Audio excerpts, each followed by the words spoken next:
to knjigo Rimuzine in črkolazen sem pisal, ne, oziroma v njej so zbrane pesmi, ki so predtem izhajale v Cicibanu in sem jih pisal tako malo konceptualno. Najprej sem se trudil, da bi bile to pesmi, ki bi se ukvarjale z jezikom, ne, se pravi, da sem se trudil tudi delati pesmi, ki se ne bi rimale, ne, in sem jih ene par napisal, ne, ena je taka, ki se ustnici vse do konca ne dotakneta ena druge, tako da je brez P, B in M, ne, vse do zaključka, ko se poljubita, ne.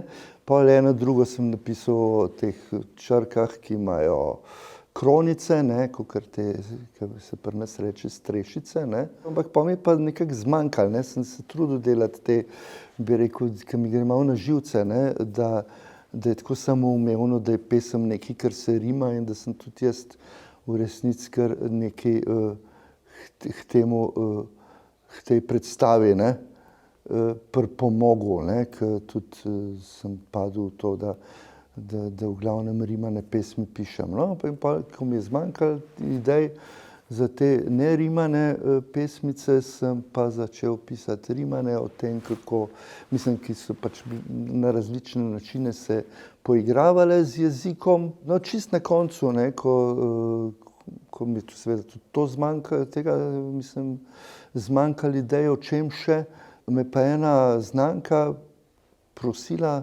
da bi napisal nekaj pesmi o bontonu, ne, za eno njeno predstavo.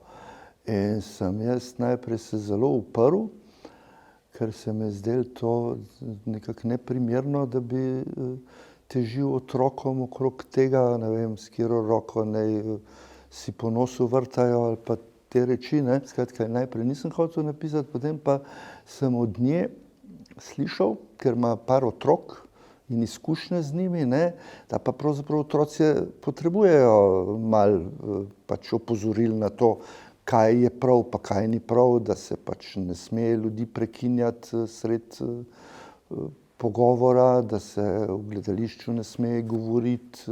In sem jaz potem ugotovil, da pa mogoče bi pa lahko napisal nekaj bontonskih pesmi, no, in tako da so tukaj noter tudi te bontonske pesmi. Mislim, da je še tudi ena o tem, ki sem si dostikrat in si še vedno želim napisati čim več na temo tega, bi rekel, bogastva, ne, pretiranega bogastva, po katerem eni tako hrepenijo, ne, hrepenijo in hlepijo, da spregledajo pač, da je sreča čisto nekje drugje. No, na koncu sem moral pa samo še naslov izbrati, ne, ker ponavadi imam te pesmi, mislim, knjige, ki so v njih pesmi, ki so večinoma rimane, sem pač našel to besedo rimuzine, ne, ampak ker sem pa hotel imeti noter in je bilo noter tudi nekaj nerimanih pesmi, se imenuje pa tudi črkolazen. Je pa to seveda ena od tistih knjig, ki ne bi bile nikoli tako privlačne, kot so, če ne bi pesmi ilustriral Zvonko Čoh.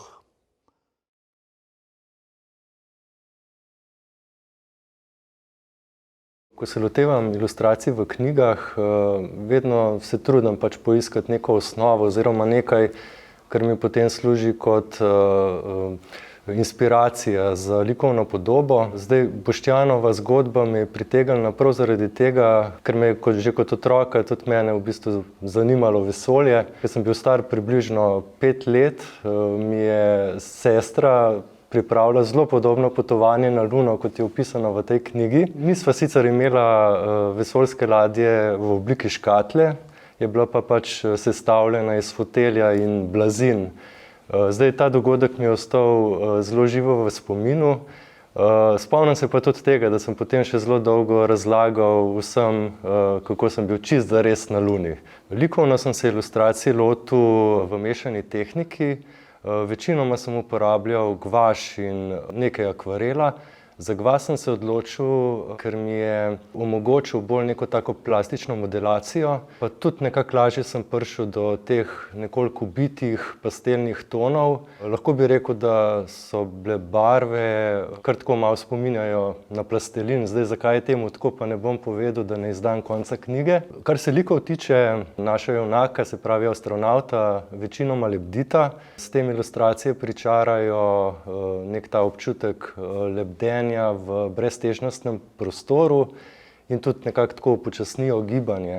Kar se pa teh ostalih elementov tiče, so pa mogoče bi poudaril te velike gobe, ki rastejo na površju Lune, in pa like mišk, ki pač nosijo take cilindre in so oblečene tako dost neka taka starinska oblačila. Tukaj pa gre za nek tak, kako bi rekel, mali poklon filmski klasiki iz začetka prejšnjega stoletja, Potovanje na Luno francoskega avtorja Georgesa Mélièsa.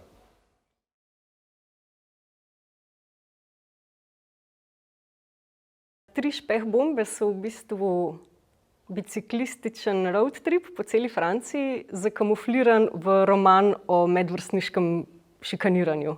Ali pa mogoče obratno.